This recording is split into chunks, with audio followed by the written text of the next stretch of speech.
Hey everyone, this is Norm Farrar, aka the Bird Guy here, and welcome, not the Bird Guy, the Beard Guy here, and welcome to another Lunch with Norm, the e-commerce and Amazon FBA podcast. Today we're going to be discussing Amazon seller strategies, their fees, the programs, and the profits. We're also going to be talking about how this impacts, how the new fees impact Amazon sellers in 2024, how sellers can leverage and ship in product packaging program. This is brand new, and so we'll dig into that, and the strategies and innovations that our guest recommends. So stay tuned and welcome to the Lunch with Norm podcast, the e-commerce and Amazon FBA podcast. Lunch with Norm. Lunch with Norm. Lunch with Norm.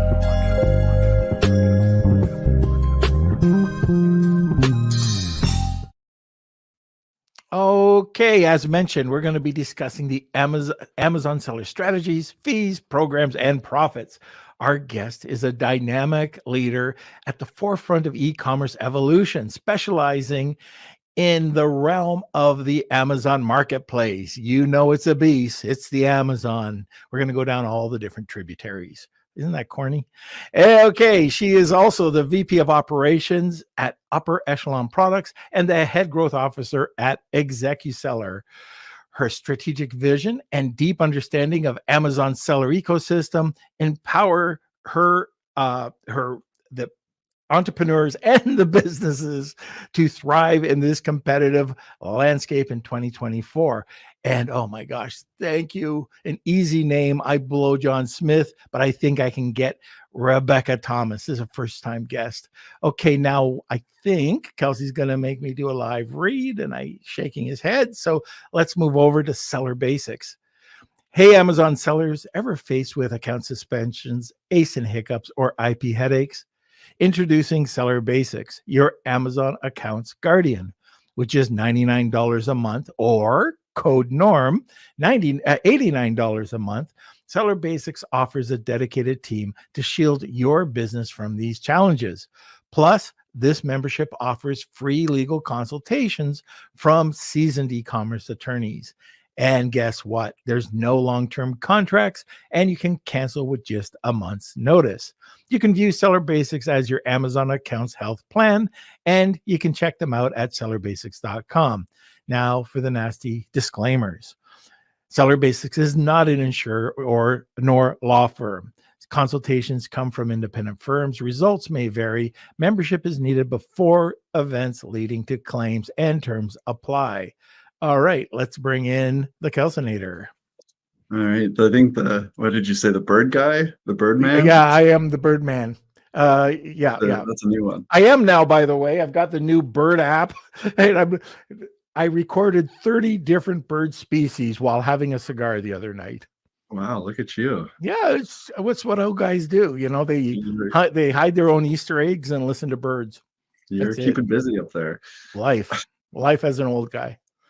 All right. Well, I want to let everyone know that today's episode is a pre-record. So you can still post your comments and questions. We're going to try and move those over to the WhatsApp group too, to continue on the conversation. And our guest is part of the WhatsApp group too. So if you do have questions, you can always throw them over in the WhatsApp group as well for today's episode. Not sure when exactly this episode is happening, but it will be during the BDSS Hawaii event. So we'll be back, I believe it's at the very end of May or even the first week of June, I believe, maybe the 29th, I think. But we'll be back. And in the meantime, make sure you subscribe to our newsletter for updates and fun stories about Norm's past. And I think fun stories about almost dying. That's really fun, Kels. Thanks. Yeah, it was a good one. A few times, actually. We can laugh about it now, by the way. Yeah. A little awkward silence there. These stories make me nervous every time I open up the audio messages you send me. Yeah, from biker gangs putting guns to my head to, let's see, hijacked one time, kidnapped almost. Yeah, stuff like that.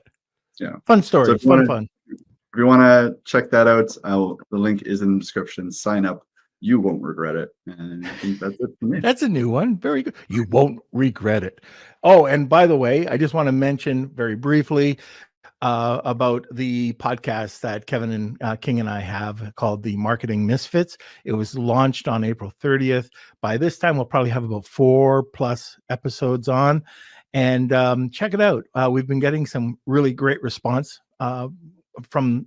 There's only one launched at the time that this is recorded, but got a lot of great feedback. Also, if you haven't checked it out, check out the AI e-commerce summit that's on our Marketing Misfits podcast channel on YouTube. And that's about it. I think that's it. Anything else from you, Mr. Kels? No, I think that's it. I think we can jump. By the way, somebody emailed me the other day and said they loved when I call you the boy blunder. So, oh, really? Yeah. Okay. So I haven't said that in a while. So, okay. Well, I think I got the new one for you, the Birdman reporter. The Birdman with Bird a beard. guy. All right, so that's cool. Yeah, I can live with that. All right, so if you do have any questions or comments, I've made a deal with Kelsey. He does have to get up at around 5 or 6 in the morning to monitor the podcast, so he could do the Wheel of Kelsey. So if you have any questions, just throw them into the comment section. Okay, now sit back, relax, grab a cup of coffee, and welcome Rebecca. Hey, Norm. Hello. How are you? Doing good. I'm going to need to get more information on these stories you have. We'll do that offline though, okay? Yeah. All right. Yep. But this is just a shameless plug. That's lunchwithnorm.beehive.com. I love it. Okay. So this is great. This is going to be an interesting story. First of all, I want to talk about your private label brand. You are the chief growth marketer. Is that right? Or officer? The growth officer of ExecuSeller. Yeah, but yes. That's a reimbursement service offering. Mm-hmm. Okay. And then the private label brand, what was that called again? Upper Echelon Products. Yeah. Now, Upper Echelon Products. Yeah. What is Upper Echelon Products? Yeah, that's a great question. So Upper Echelon Products, we actually started back in 2015, and we are a top 100 US seller as well. So, it's definitely been interesting in terms of the landscape of profits versus margins, right? Kind of the fees that was happening back in 2015 versus what we're seeing today in 2024. So I'm just curious. So I started back just around that time, a little bit before that, but the fees were nothing. They were very little.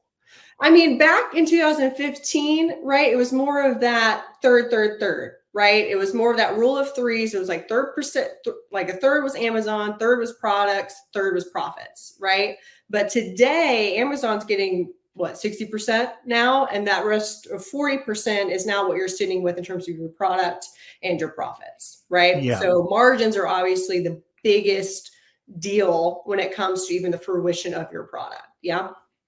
So I like talking to larger brands about, yes, they're on Amazon, but the omni-channel approach, which I've seen that for years coming, but you have to be on. But what about retail? Have you taken your products into retail? So we are omnichannel.coms. That's where we land. We've not done any brick and mortar because that's even a different packaging, right? That's a different audience. You're absolutely right. I know, for example, we are in Walmart, right? And I know there's been plenty of sellers, larger sellers that do well on Walmart, and then Walmart kind of elects them to brick and mortar in that fashion, right? And you can get a good PO going that way, right? You can get hundreds of thousands of units going. And there's nothing wrong with that, right? But just kind of where we rock and roll is .com and being able to use, even leverage MCF, right? When it comes to our TikTok shop orders, for example. Right. So that's kind of where we rock and roll is what can we do more on this virtual shelf, right? Even through our PDP or like listings, right? Our product detail pages, being able to make sure that that vocabulary is sound, that we have the star ratings, we have the reviews coming in, really having that, Amazon leadership principle of customer obsession, making sure that they're happy. That's where we rock and roll, right? Because even the a virtual shelf is very different than a physical shelf, or even, kind of at the end there of your Walmart, let's say, aisle, right? So we stick out a brick and mortar for now, and target just .coms. All right, so we're gonna have to talk. Yeah, I got a lot of stuff to talk about. Retail is a very good opportunity. A lot of people think retail is dead, and I can tell you it's not. It just smells a little funny, but once you get into it, it's it could be life changing for the right products.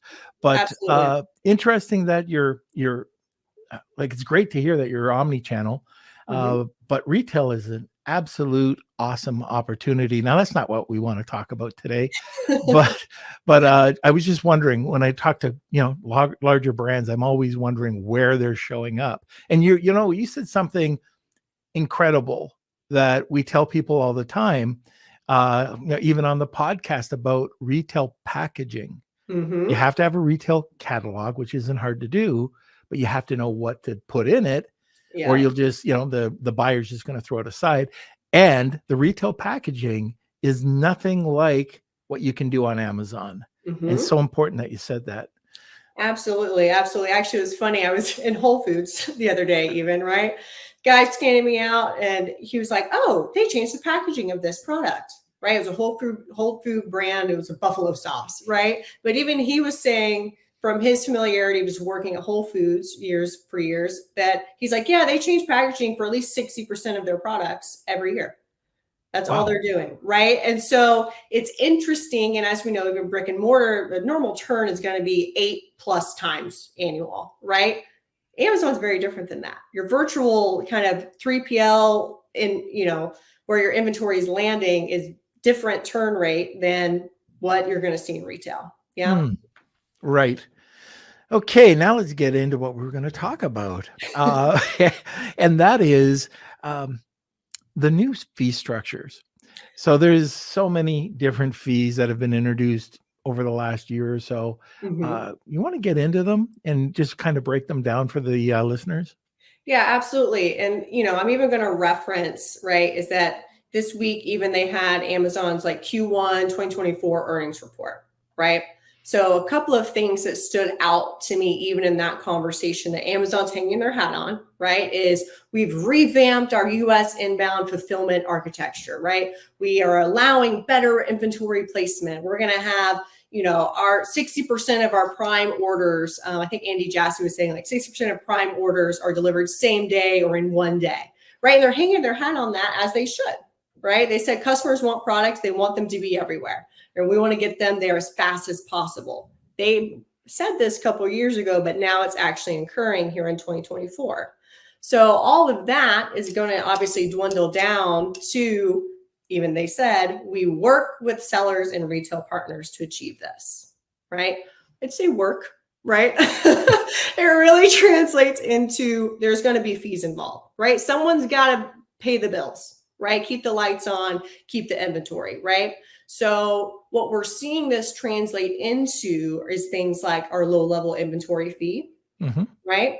And in parallel, our inbound placement fees as well. Yeah. Basically, what they're saying is that a mix of, one, we can't have low inventory, right? We got to have many locations, multiple locations.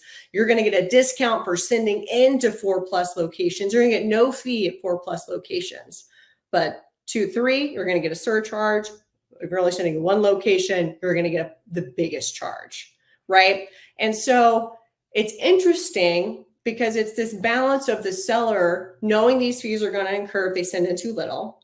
It's already known, right? Our long-term storage fees, we know we incur if it's been there too long or too much inventory, right? At 180 days now. Right. And they're catching it on both ends. Absolutely. Right. And so now we have this middle ground now being covered, we'll say. We're working with them in terms of where our locations of our inventory are. Now, what's interesting is that you also have to understand that the more locations your inventory exists, the better ranking you're going to have, right?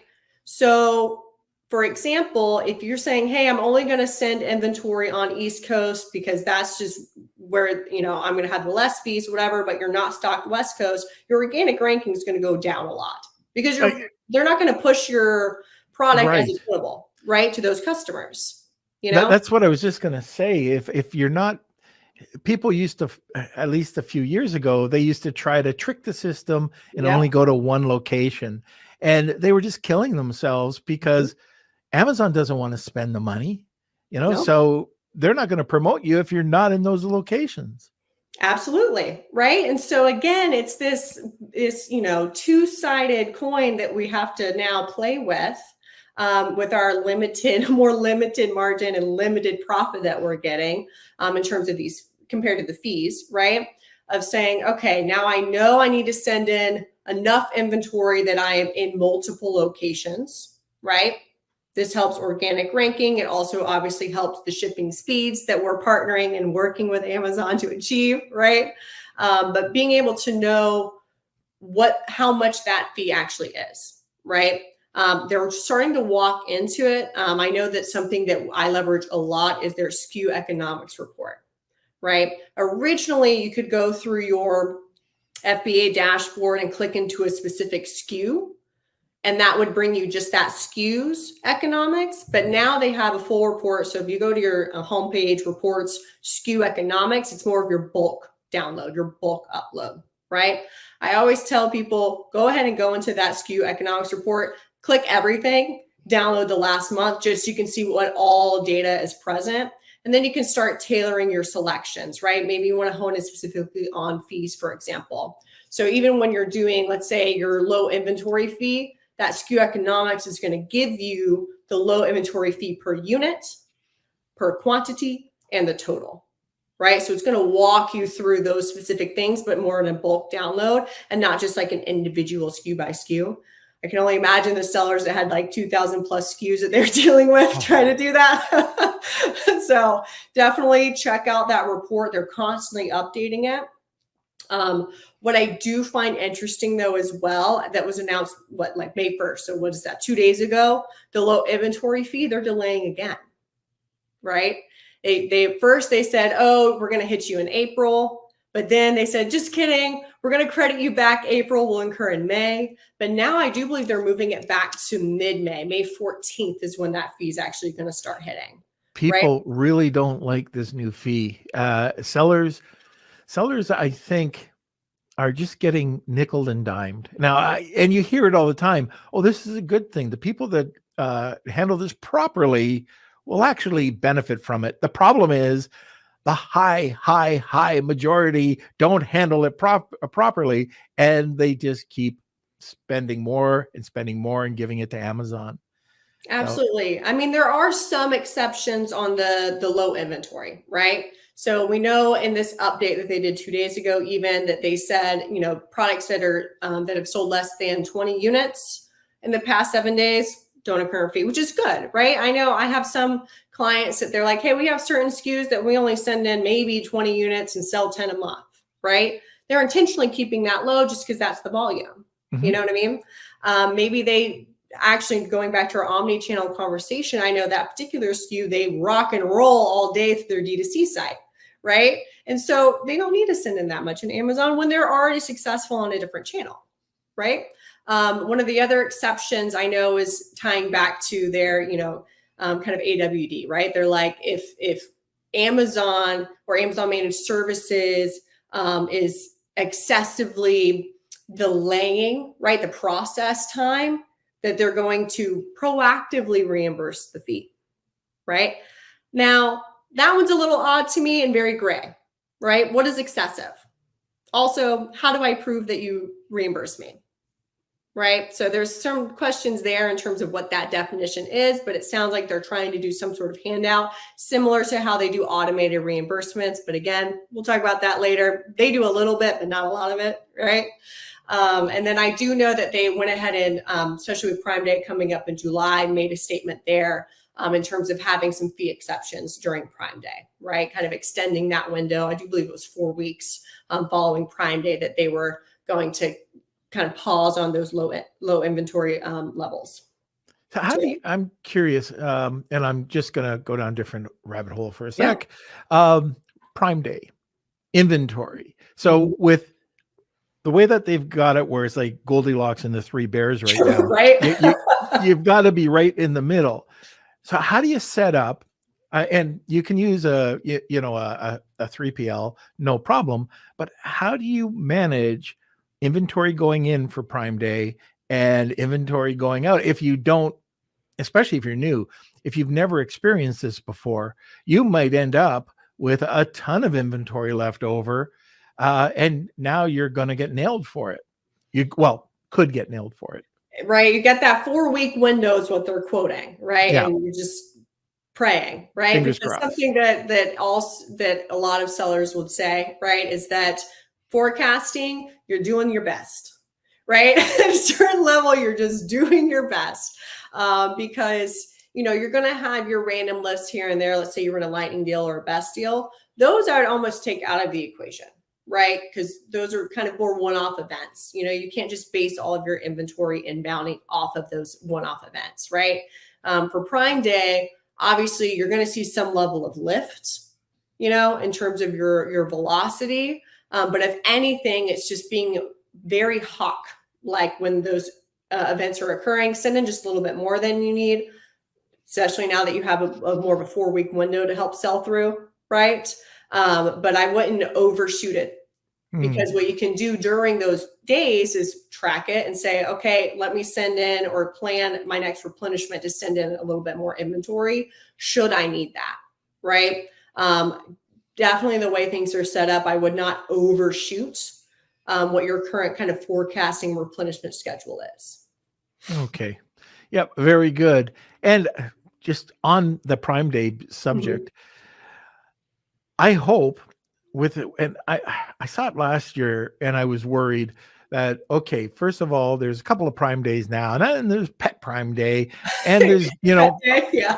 and they're going to see how much they can get away with, of course. And the sellers, for the most part, are going to reduce their costs. They're going to, put up these coupons. They're going to put up PPC, and all their money's going to get sucked away.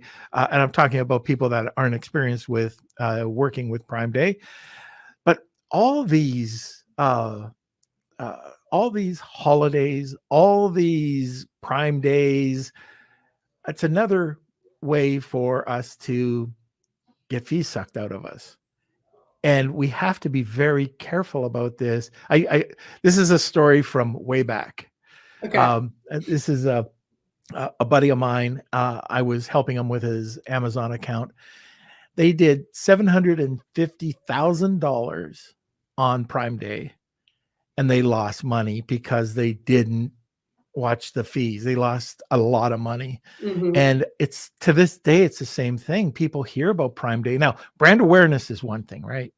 Right. If you want to get, people to your brand new brand and you want to lose a little bit of money, hey, great. Get it out, especially if it's recurring, if it's a bar of soap or if it's, a beauty product, get the brand out there.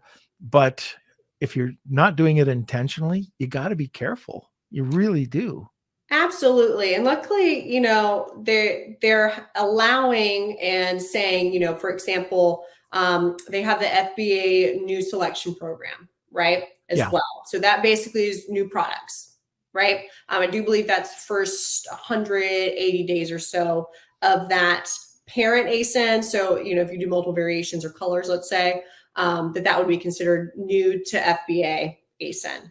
Now, I will throw a caveat out there. Having launched some new products recently, got to make sure that they're on there. They're supposed to auto enroll, but I've noticed some of them, for whatever reason, right? Amazon's, again, really great, but it's hard to be great at the volume of sellers that they have, right? So do double check that is occurring on there. You can enroll it. There's a reason that they have an enroll button on there as backup.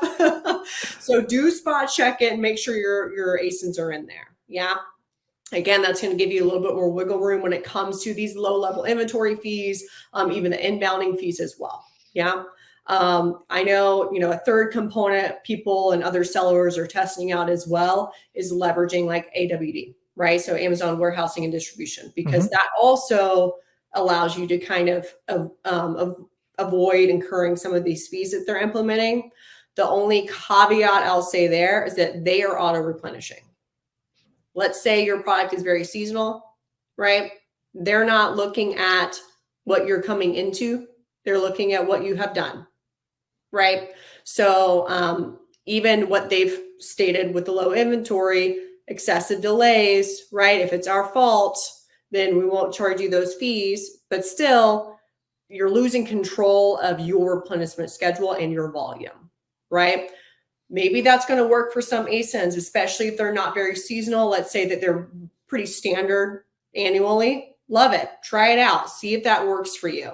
But if it's a more volatile ASIN or very seasonal, I would suggest maintaining more control there, right? Do you use a 3PL to manage your inventory? So yes, Yeah. we leverage 3PL. How important is it for new sellers or intermediate sellers to use a 3PL and not just to send everything over to Amazon?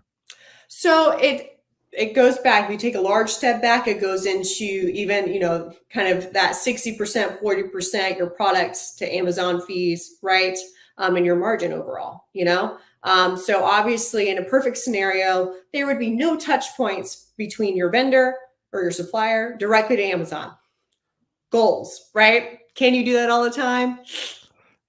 No, right?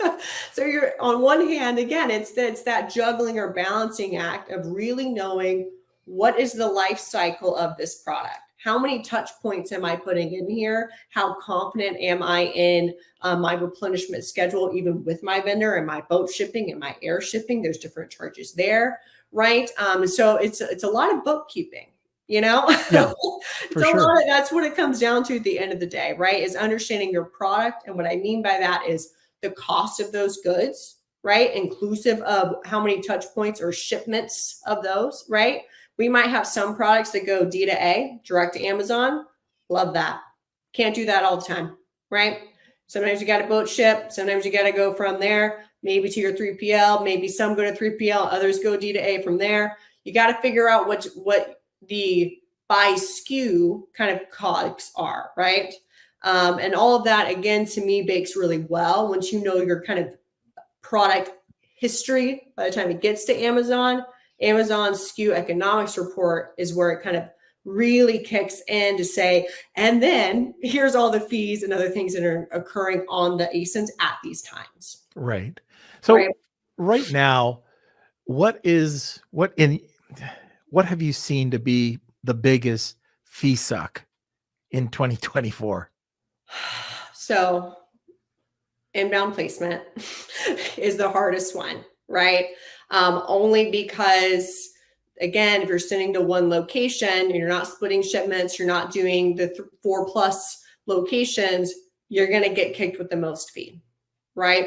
Actually, recently there was, I'm on a different newsletter, and he had kind of done a little post prior of like, hey, a way to avoid inbound placement fee. I was like, oh, I'm so ready for this week's issue. I'm going to get in here. I opened up the newsletter and I looked at the Twitter he was referencing, and it was an April Fool's joke.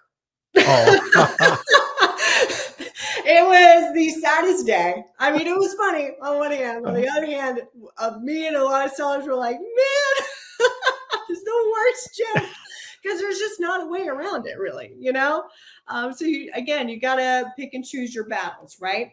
But what's nice and helpful, right, is that they did also this year, right? They lowered some outbound fees, which is at least a nod when it comes to inventory movement. But then they also, did things like ship and product packaging, right? So I could see where they're trying to have some dynamic partnership, right, with sellers. But at this end of the day, you have to just know, what are my fees that I'm incurring pre-Amazon? How many touch points am I incurring? As well as once it gets into Amazon, what is happening at that particular product level, right? So even going back to talking about Prime Day, I have more questions and answers when it comes to, well, did it go D to A, right? How many touch points did it have before it even got there? Because that's your margin, Right. right? That's what you're playing with when you, by the time you kick it in, your coupons, which have different rules now, right? So there's that. Your, how steep of a discount can you do? Is it even eligible for a lightning deal or a best deal, right? Because we're noticing even certain SKUs that do very well aren't even showing up on a lightning deal, right? And so there's something else happening on Amazon's back end, and they're doing a lot of changes, right? And not necessarily announcing everything that they're tweaking on the back end. I mean, even right now as we talk, I'm sure you're aware that Seller Central's down for a lot of people right now, right? People all of a sudden, I got my WhatsApp group blowing up, like I can't see anything, right? It happens. So they're doing things on the back end, and part of what makes even this game so interesting, I'm sure for you as well, right? From 2015 today, every day's been different, right? Wild, wild west. And that's also what makes this so much fun, Yeah, we've definitely had to be resilient Yes. over the last few years, but we always rise up. Yeah. Okay, here's another question. Because you're in the top 100, have you ever thought about, is it worth it? With every time you start doing something, all of a sudden you get kicked and you get kicked and you get kicked and you get these emails and you get kicked. Are you still making money, or are you taking a look at different platforms? And I know you're omni-channel. Yeah. And you have to be, right? And a lot of that is even, in your own personal finances, right? You'll want to have diversification there. Same thing in a business. You'll want to have diversification in there, right? Because even on these omni-channel experiences, it's brand recognition. People are so-and-so is going to see their brand. Maybe you go to a friend's house, see one of your blankets, right? And they go purchase it, but happen to purchase from Amazon, right? That's just how it works. And so being able to just ensure that you're opening up your visibility, right? Back in the day, there was a lot more like Google ads and things happening, right? But in general, being able to say, hey, I am open for business, right? Wherever customers need to find me, I'm going to be there for them, Now, when it comes back to your question on getting kicked or whatever, I mean, it definitely takes someone with thick skin, I would say. And I'm personally always been very competitive, right? Very competitive, always been an athlete, So for me, it's being able to take these changes in stride and problem solve. Love problem solving. That is my jam. If I had to do the same thing every day, I wouldn't be in this business. I wouldn't be able to be in this business or this role, right? But being able to have new challenges and being able to, take them for what they are, being able to adjust and pivot to continue optimizing, to continue to scale. That's the fun part, right? Yeah, I'm with you. That is the fun part. Something very different on this podcast, and it's called the Wheel of Kelsey. That happens at the top of the hour. And this is when we have for the most part, we have our guests give away a product or a service. Mm-hmm. And to enter that, you have to do hashtag Wheel of Kelsey, tag 2 people, and you get a second entry. Rebecca, what do we have today? I'm excited. So today's prize is coming from ExecuSeller. It's going to be $400 of ExecuSeller reimbursement credit. So that's just $400 in your pocket. That's $400 in your pocket. Basically, what we'll do is run some reimbursements on your account, get that money in. You got $400 credit with us just for winning this prize, right? Perfect. And on top of that, you got something for everybody. Yeah. So if you want to book with us, an introductory call. You don't want to have that stagnant every day in and out. Blah. Okay, when we get back, I do want to talk to you a little bit about Buy with Prime, but I've got to go over to a sponsor. Kelsey, can you throw up start, scale, exit, repeat? Okay, my buddy wrote a book. It's going to go blurry. Let's see if I can get it in. There we go. Start, scale, exit, repeat. It's by Colin C. Campbell, an old friend of mine, 20, 30 years now. We've been buddies. And when I got to know him, he had his first or second business. He's gone through tons, and he's had some great successes. He's had some great failures. It's all in this book. And the nice thing, we were just talking about resilience. He talks about it in here too. And he's talking to people like Vern Harnish and Joe Foster, the founder of Reebok. He's got 200 interviews in the book. And the beauty of this book is that he breaks it down into start, scale, exit, and repeat. Then he has sections, 4 different sections within each, and then subsections. I would almost call it a reference guide for entrepreneurs. So this is an awesome book if you're going through your entrepreneurial journey, no matter if you're at the start of it or you're trying to exit. You could get this on Amazon, either through Kindle, softcover, hardcover, or you can listen to it on Audible.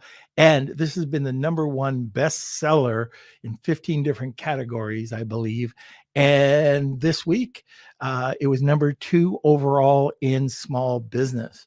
So it's got some legs. Check it out. Okay, now we're back. Anytime, Kels. Anytime. Okay.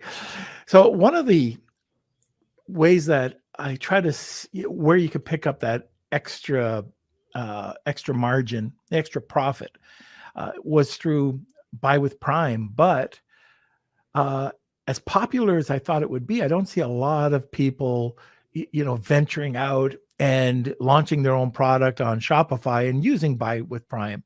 What do you think about it? So we have some of our D2Cs that we've leveraged Buy with Prime because I will say they're actually a really great team to work with. Absolutely. I mean, Amazon has a lot of teams. I've worked with a lot of their teams, and this particular one is very much so there to help. And their kind of instruction guides and setup are very useful. And it's a good option, right? Do I think that it's going to necessarily help with the fees that are coming in and out? No. In that regard, I would pivot more towards the programs like SIP, right? Right. And we'll talk about that right after this. Yeah. Okay. Well, let's talk about that then. So SIP and product packaging. Ship and product packaging, SIP, it actually used to be called SIOC, Ship and Own Container. That was the beta name about a little over a year ago, when they were first running through that beta program. So just know that it is interchangeable in that way, that SIOC, SIP, same thing, right? What's nice about SIP is that, first off, they're obviously in US, but they're also in Canada and Italy and Spain and Germany, UK, France as well. So you have a lot more marketplaces of which you can lean into this, should you be in those marketplaces, right? On a high level, what's nice is that they do have a full enrollment portal now. And in general, it's allowing you to say, hey, my product as it is today would be able to pass a drop test. And in doing so, the product would still be intact. The packaging would still be intact. There wouldn't be any like breakage or damage issues in that way. That would automatically remove you from that program or that SKU from that program, should that incur, right? But it allows you to get a discount. Now, in reality, if you zoom out, yay, I'm glad as a seller I get a discount, but also know that means that Amazon gets to save a box. Right? They're not putting your box in a box. So it's a win-win both for Amazon and for you as well. What I also like about this program, back in the day, they had more of this like hassle-free, packaging, right? That they were trying to float. That frustration-free packaging. Frustration-free packaging. Yeah. Yes. But it wasn't very clear to customers that it wasn't going to ship in a box. And so they were more upset let's say it was a birthday gift, right? And they're like, I sent this to Norm and now he knows what it is, right? But for this program, it's very clear on the buy box. This ships in the manufacturer's packaging. The customer do at that they- point, Do they, when they ship it, Uh-huh. so I know this when they slap labels onto the products I send over to them. I've stopped that. I do it myself, or I have it printed on the box, but they don't care. And is that the same thing when they ship your product out? They'll just slap on a big shipping label right over top of your brand, or do they try to put it where it's, if you leave the side of your box blank, will they use that, or will they just destroy your box? They're going to put it wherever they want to. That's what I Right? thought. They're going to put it wherever they want to. And typically I've seen it more so that land closer to your barcode, but not on top of your barcode, right? Right. But more so in that real estate. But in general, what it allows for is that, let's say that you have a product that comes in a box already. They're not putting your box in another box with Right. Right. So that's where the fee savings comes into play. I've seen it on our ASINs. I have some that are closer to a 10 or 11 cents per unit. And then I have some that's actually up to like 20, 25 cents per unit. So really, depending on the full size and weight of your product, you have a good wiggle room there, right? What's also really nice about this program is that you can self-test, okay? So it does cover both rigid, which would be like your color box, versus your flexible. So it'd be like your poly bag or your shrink wrap, right? It covers both. They have a very clear SOP in there, which I'm surprised, on how to even do that self-drop test, right? For even, love my office manager. She did this for me last week. She was like, it's the weirdest project, but I'm here for it. And so just kind of talk through how to run those drop tests, what photos they need, and we're able to get those savings coming in. Yeah. Now, I understand the rigid packaging, the corrugate cardboard, the micro corrugate. What about, like, let's say coffee, for example? They have the Ziploc, or foods that come in that. Can you send that out, or are they worried about the product being crushed? That's a great question. So they have criteria when it comes to flexible. So just read through their guidelines. Yeah. It would say specifically, obviously if, and you should also know your product, right? And that's why the self-drop test is great. You didn't pay the $75 to have someone else do it. Okay. You're going to drop your coffee in your bag. And if you see coffee spewing everywhere, maybe not seek enrollment, right? It didn't pass, but it does kind of give those guidelines of like, if the exterior for flexible is like plastic or paper, and kind of what that looks like and their expectations there, right? Also, is it heat sealed? Is it taped? And they kind of have a form field for you to fill out for that, all through their portal. I will say that their SLA is running closer to like 10 days now. So just know that, okay? It's not our seller support. It's not your SaaS team or whatever that has like a 2-day SLA, okay? This team has a longer, currently, as of today, or yesterday when I was speaking with someone on that team, it's closer to like 10 days, okay? 10 days. Pending. Okay. But what's also nice, if you have, it's nice because you get to submit through parent as well, right? So let's say you have a blanket, right? And you have 7 different colors. You don't need to do every 7. Okay, just pick one, especially this is with the caveat that they're all packaged the same. Okay, right? So let's say they're all packaged the same. The only difference is color. You only have to drop test through one of those, provide them the photos. And when you provide it, you can say include all 7 of these, right? So then all 7 of them get the discount. Ah, all right. Yeah. Are there any other cost reduction programs or anything that you can talk about that'll help sellers? So cost reduction, the pinnacle for that is SIP, like we just discussed. Yeah. I would definitely do a call out as well for reducing customer returns. Why? Because remember, 2 days ago, they finally released what those returns threshold, the processing fees are going to be, right? Now they do that at the top level category. So what you can do is already navigate. You can just type in returns processing fee right into your search bar. It'll pull up the whole page for you. On that page, you'll see those top level categories and those return thresholds, right? When you go into your FBA returns portal, you can go by SKU, you can go by that top level category, whatever, but it'll start telling you which of your products are above that threshold, okay? And we have between now and June to figure out how we can course correct. To what degree do we need to course correct? Should there be an ASIN in trouble? So this is more preventative, I would say, right? There is a full, there's a details hyperlink as well there that will expand and even give you historical. I think you can go back at least through January of this year. I think even the tail end of 2023 starts to populate now. Again, the fee's not going to kick in until June, which you're not going to get charged for June until, let's see, June, July, September, until like September, right? You got 3 months. So June, July, August, yeah, September 15th is when you first get hit for your fees. For June, units above threshold. Yeah. Okay. Yep. So definitely take a look under the hood, right? Proactively.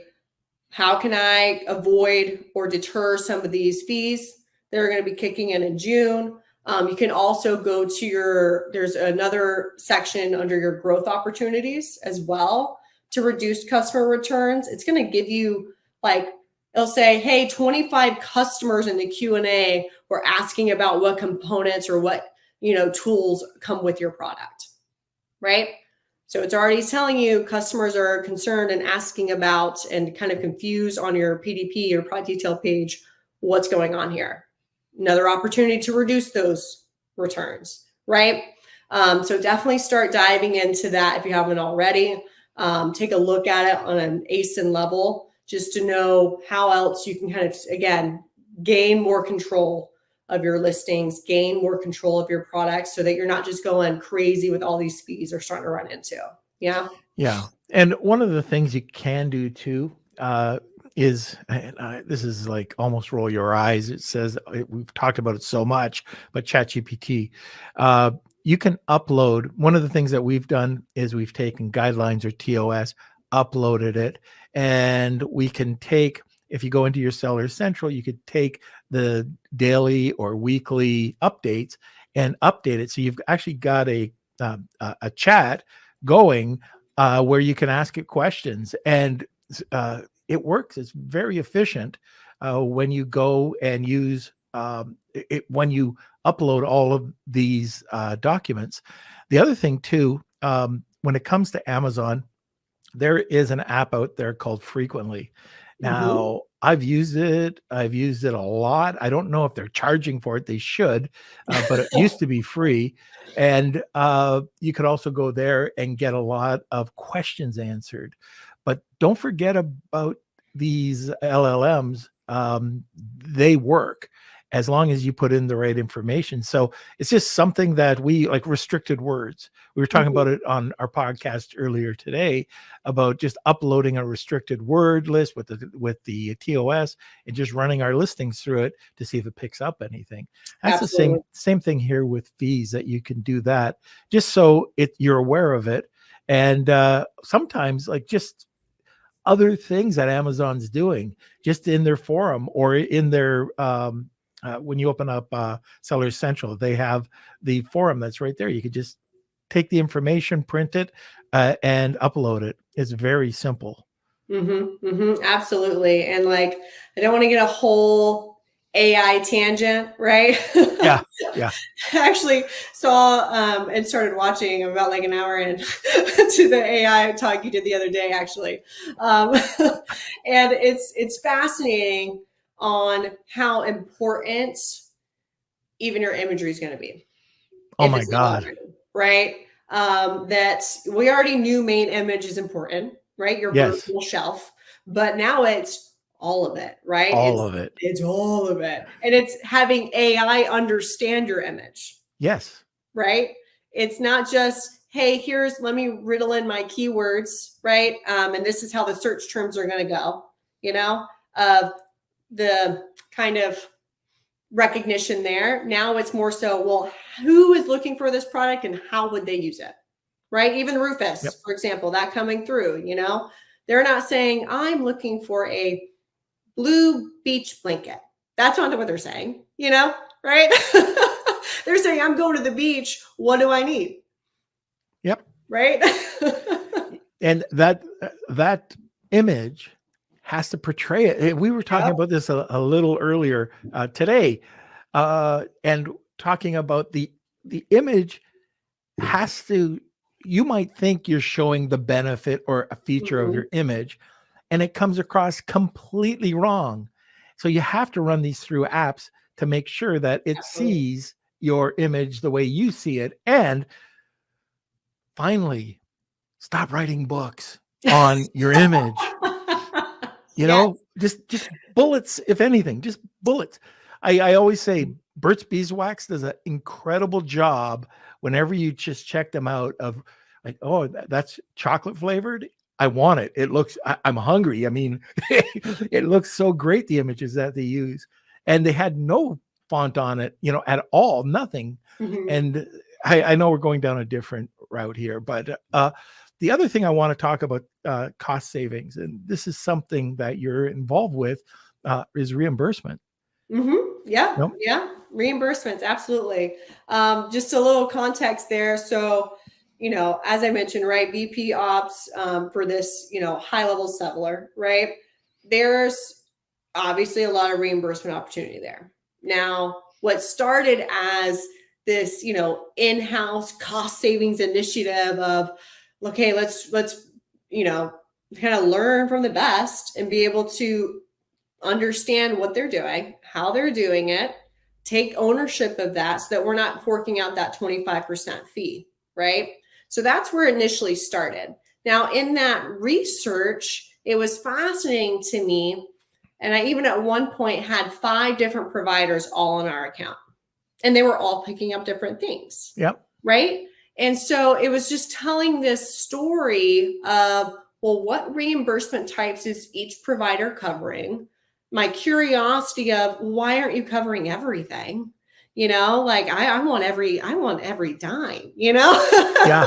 as a seller, especially with all these fees, right? I want every penny I can get back, and so, and kind of compiling all these learning lessons, being able to bring it in-house and have a higher ROI and win rate happening, it was successful for our company, right?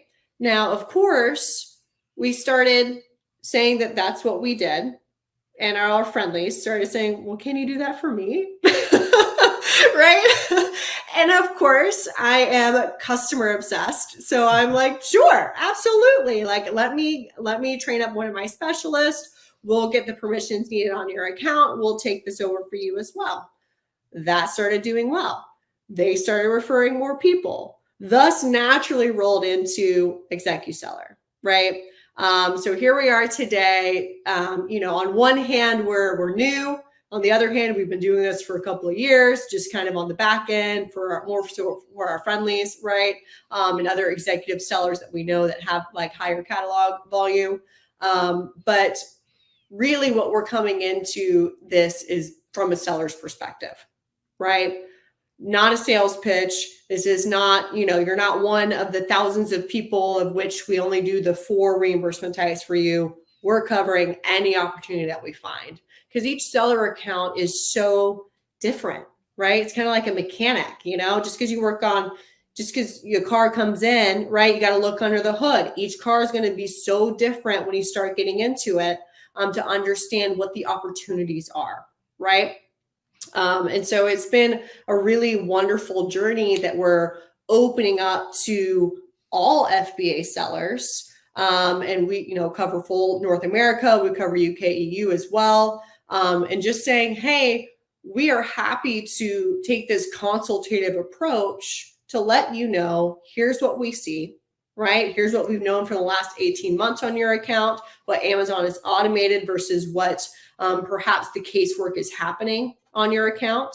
Maybe you have someone internally already helping you. Maybe you already have a provider, right? We'll just kind of get a pulse check to know what that is.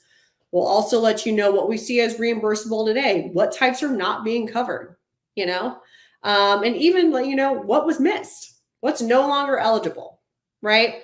And so that just kind of gives a good sense of the actual dollars and potential every account has, right? And it's been a great journey to be able to really help sellers through this journey, right? This profit journey of, Amazon sticking you with more fees. Where can we get money back and some more control back? I know three. There's one that's not an 8-figure seller. He's a 7-figure, almost 8-figure seller. The other two are 7-figure sellers, and they've never, and I can't talk them into it, they've never done a reimbursement. They sell millions of dollars every month, and they will not. They don't go after the program. It's Interesting. crazy. Yeah, and the reason why is they think they're going to get red flagged, or the other reason was that, they'll go and measure the size of my box. Well, your box is consistent. Why? I would love, and I would love to speak with them one-on-one, just to help out in that regard. But kind of what I'm hearing is two-pronged, right? First is saying the red flags, right? Or something's gonna happen. So first off, Amazon has a full terms of service of what is reimbursable and not reimbursable, right?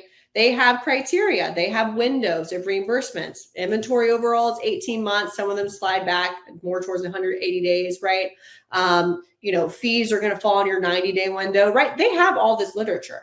So nothing there is against terms of service, right?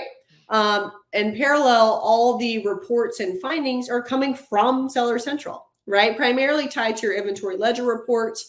They have various dispositions and code reasons of which we filter through because it's its own headache, right? They don't make it easy. Yeah.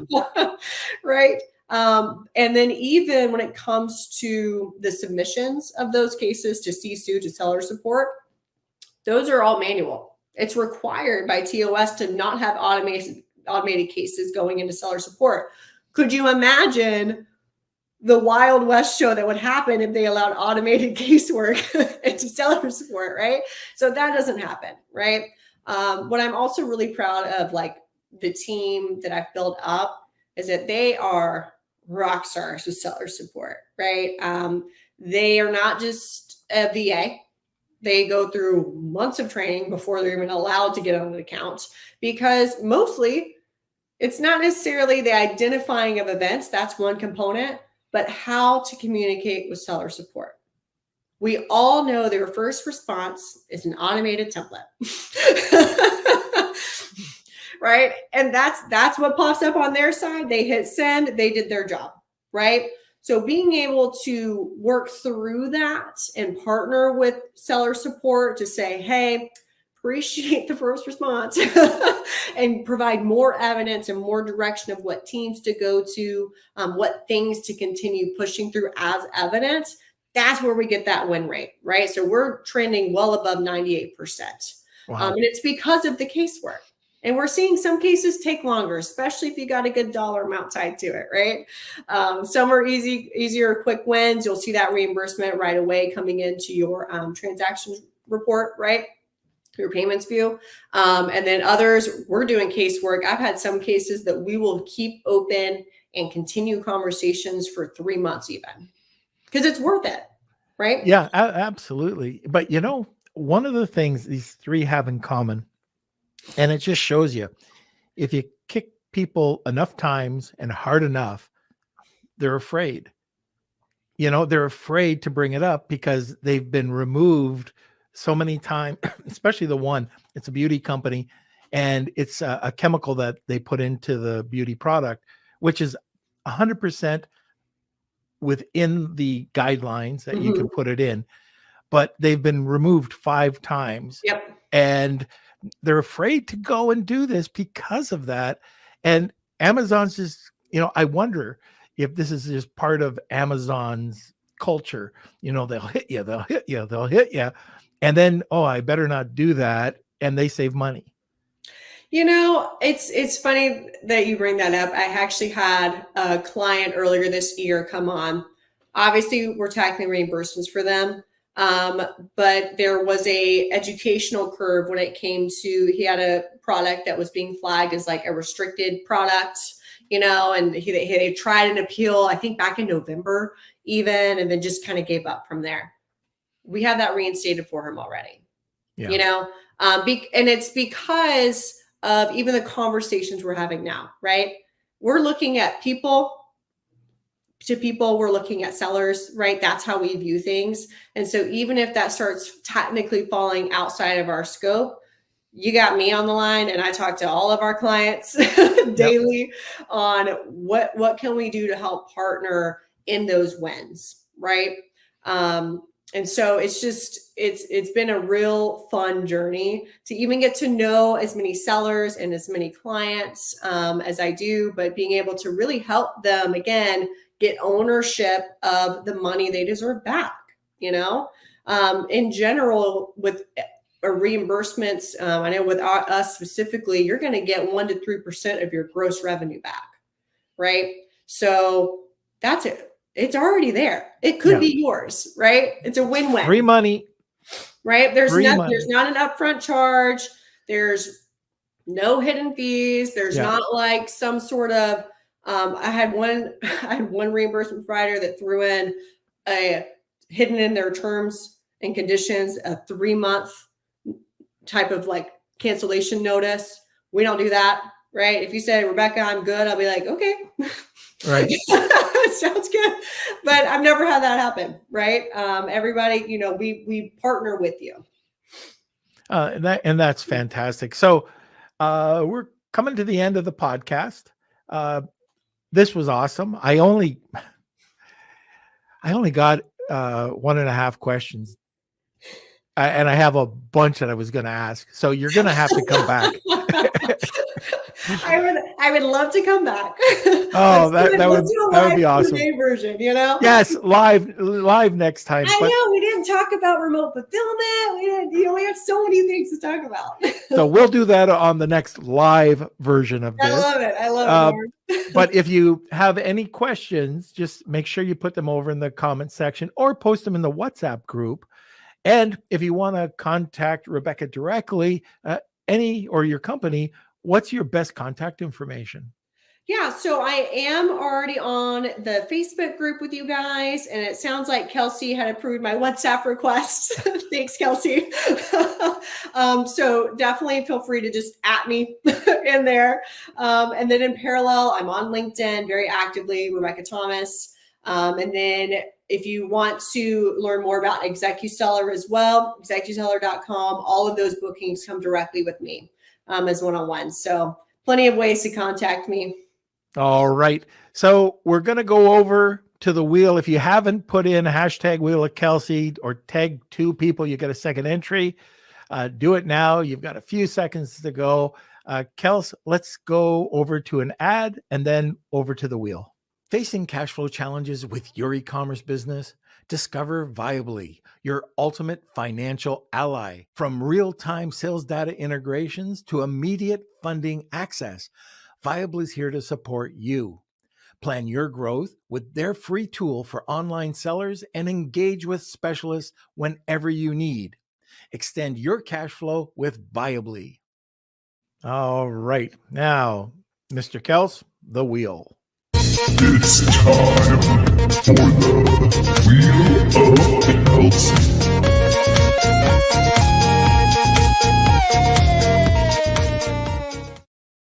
Woo! And the winner, congratulations. So hopefully, I'm not sure how exactly we're going to be doing this when it's 6 o'clock in the morning where we are, but definitely we'll keep everyone updated.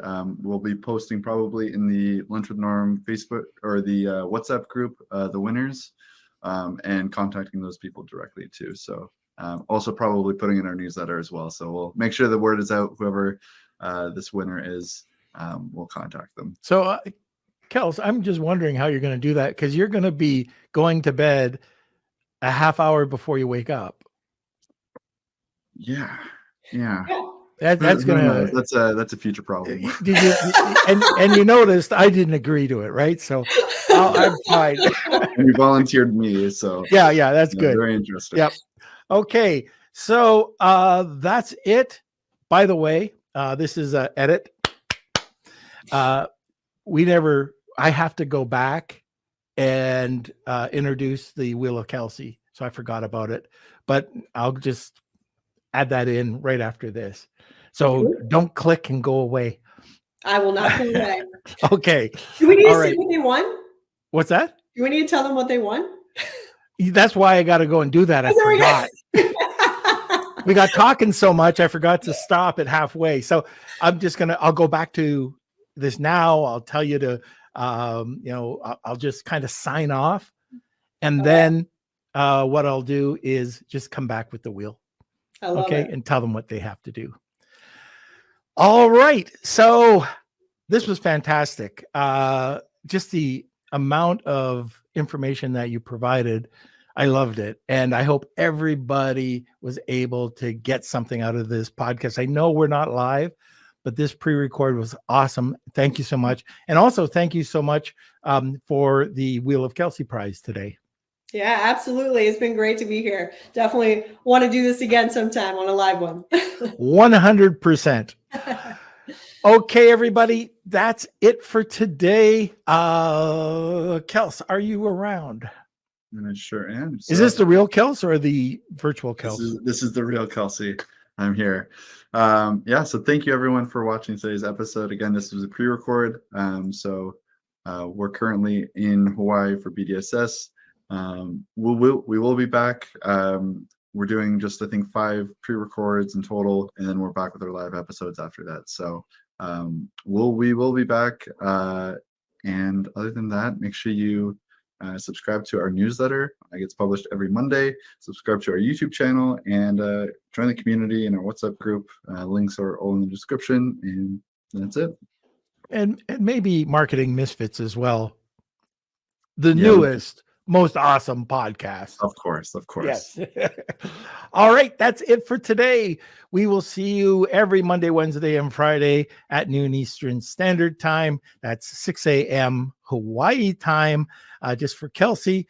And we will talk to you soon. We'll see you later. Have a great day, everybody.